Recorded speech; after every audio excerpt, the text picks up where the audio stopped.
বিসমিল্লাহির রহমানির রহিম। আমাদের এই যে আলো সংক্রান্ত বিষয় নিয়ে যে রং নিয়ে আমরা যে প্রসঙ্গটা পড়াচ্ছিলাম, সেখানে একটি খুবই গুরুত্বপূর্ণ একটি থিম আছে।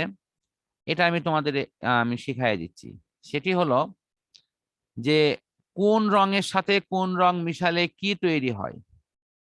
এটা তোমরা যারা রং তুলির ব্যবহার করো তারা অনেকের কাছে বেশ একটি আকর্ষণীয় বিষয়, যে আমরা আহ বিভিন্ন কালার তৈরি করি কম্বিনেশন করে। তো সেই রং তুলির এই বিষয়ের সাথে কিন্তু এটি মিল করা না, এটা হলো তোমার আলোকীয় যে বিদ্যাটি আছে সেটার সাথে সমন্বয় করে এটি শেখানো। তা আমি সেটা তোমাদের দেখাচ্ছি, যে আমি এখানে একটা ত্রিভুজ অঙ্কন করে তার মধ্যমা আঁকাচ্ছি, যদিও আমি কাউকে সংজ্ঞা ধরিচ্ছি না যে মধ্যমা কাকে বলে। এটা যখন আমি জ্যামিতিক বিষয়ে পড়াবো তখন এই তিনে কথা হবে। এই যে তিনটা মধ্যমা আঁকালাম, এই আমাদের মৌলিক কালার এর নাম হলো তিনটি। আমি মৌলিক কালার, তোমরা কি মৌলিক কালারের নাম জানো সবাই? মূল কালার কি কি আছে? না স্যার। আচ্ছা ঠিক আছে, আমি এটা লিখে দিচ্ছি। মৌলিক কালারের নাম মনে রাখার একটা বুদ্ধি করে দিচ্ছি।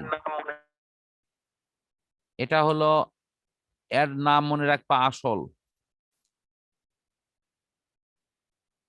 এই যে আসল কথাটার থেকে আমি মানে করে দিচ্ছি, একটা হলো আতে হলো আসমানি, সতে সবুজ, আর লতে লাল।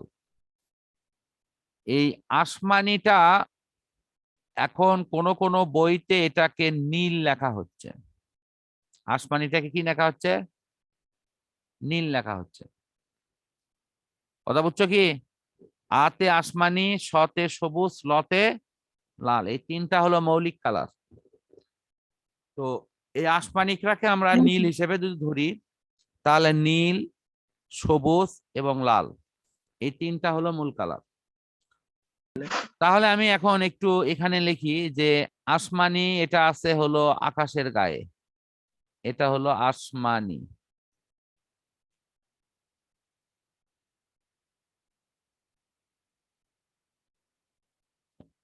তারপরে এটি হলো সতে সবুজ,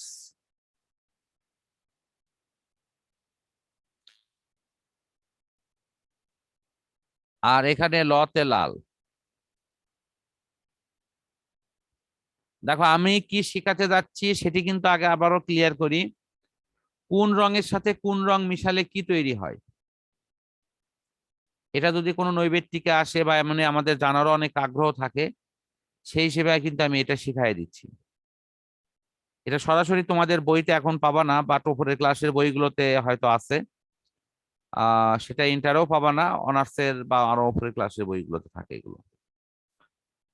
তো আমি এখানে এখন তোমরা দেখো আসমানি, লাল এবং সবুজ, এই যে কালার গুলো আছে, এই কালারের মধ্যবিন্দু গুলো আগে ঠিক করি, যে মধ্যবিন্দু কি হবে।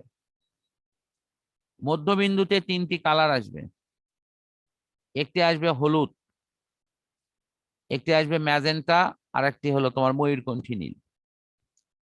তো তোমরা একটু দেখো, এই যে আসমানি, এখানে শব্দ আছে কয়টা? একটা, অক্ষর আছে 1 2 3 4, আর এখানে আছে 1 2 3 7টা। স্বরবর্ণ সহ ধরলে অবশ্য আরো অনেক বেশি হবে, আমি মূল বর্ণগুলো শুদ্ধ ধরছি। এখানে আছে 7টি কালার। এই এই জায়গাতে যদি আমরা একটা হিসাব করি, এই সবুজের এখানে কয়টি? 3টি, আর লালের আছে কয়টা? 2টি, মোট মিলে কয়টা? 5টা। আসমানি এখানে দেখো তো তোমরা, এখানে কত? 4টি, আর এখানে লালের হলো 2টি, মোট মিলে কয়টা? 6টা। তো তোমরা এখন এই শব্দগুলো আমি বলি, ময়ূরকণ্ঠী নীল, হলুদ এবং হলো তোমার ম্যাজেন্টা, এর মধ্যে বড় শব্দ কোনটা? আমি শব্দগুলো আবার বলতেছি, ময়ূরকণ্ঠী নীল, ম্যাজেন্টা, হলুদ, এর মধ্যে বড় শব্দ কোনটা? ময়ূরকণ্ঠী নীল। আচ্ছা, ময়ূরকণ্ঠী নীল। তাহলে আমি এই ময়ূরকণ্ঠী নীলকে এখানে রাখলাম, এই যে 7 নম্বরে, কারণ 7 মানে বড়। এটা হলো ময়ূরকণ্ঠী নীল। মানে ময়ূরের পাখায় যে নীল থাকে সেই কালারের নীলকে বলা হয় ময়ূরকণ্ঠী নীল। এটা এটা এই ঘরে গেল। এখন ম্যাজেন্টা এবং হলুদ এই দুটোর মধ্যে বড় কোনটা? ম্যাজেন্টা। ম্যাজেন্টা। তাহলে এটা এখানে চলে আসবে।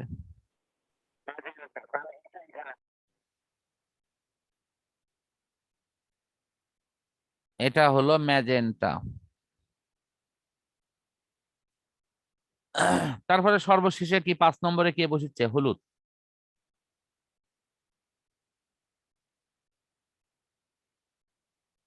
এখন আমি একটু বুঝাইয়া দেই, আসমানি এবং সবুজ মিলে তাহলে কি হবে বলতো? ময়ূরকণ্ঠী নীল। মানে এই দুই কর্নার মিলেলে মাঝখানেরটা হবে। সবাই বুঝতে পারছো কি? আসমানি এবং সবুজ মিলালে কি হবে? ময়ূরকণ্ঠী নীল। ময়ূরকণ্ঠী নীল। আচ্ছা, এখন তাহলে আমাকে একটু বলো সবাই, সবুজ এবং লাল মিলালে কি তৈরি হবে? হলুদ। এই যে হলুদ। হলুদ। আচ্ছা ফাইন। হলুদ। এখন দেখি শিমু বলো, আসমানি আর লাল মিলালে কি তৈরি হবে?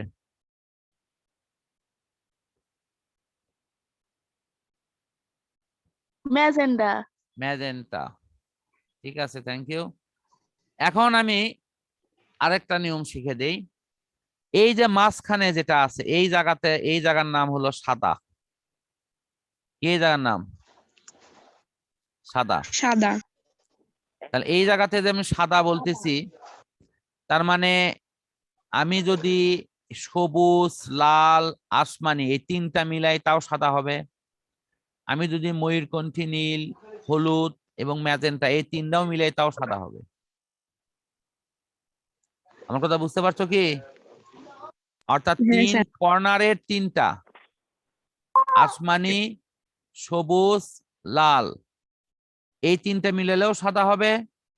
আবার এই যে ময়ূরকণ্ঠী নীল, হলুদ এবং ম্যাজেন্টা এই 3টা মিলালেও কি হবে? সাদা হবে। তাহলে আমরা যে রুলস গুলো আজকে শিখলাম, এটা লাস্ট একটা রূপ আছে, সেটি হলো আমি একটি রেখা টানি। মনে করো এটা খাড়া রেখা, এখানে লেখা আছে আসমানি,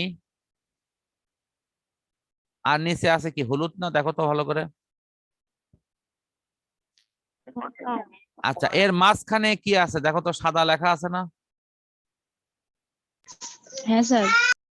এই নিয়মটা হলো এই মাথার দুটে যোগ করলে মাঝখানেরটা পাওয়া যাবে। অর্থাৎ আসমানি আর হলুদ যোগ করলে কি পাওয়া যাবে? সাদা।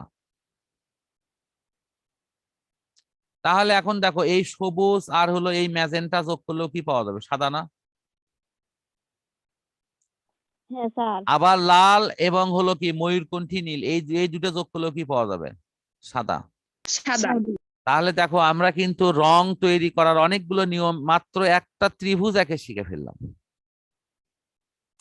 তো স্যার। তোমরা এই ছবিটা তুলে রাখো এবং এই ভিডিওটা মনে হয় কয়েকবার রিভিউ করে দেখলে তোমাদের এটি মুখস্থ হয়ে যাবে ইনশাল্লাহ নিয়মগুলো। তারপরেও যদি কোনো সমস্যা হয় আমি প্রয়োজনে আবার বুঝাই দেব। তাহলে আমাদের রং সংক্রান্ত আলোচনাটি এখানে শেষ করছি। আমরা পরবর্তীতে ইনশাল্লাহ অন্য ক্লাস আবার করব।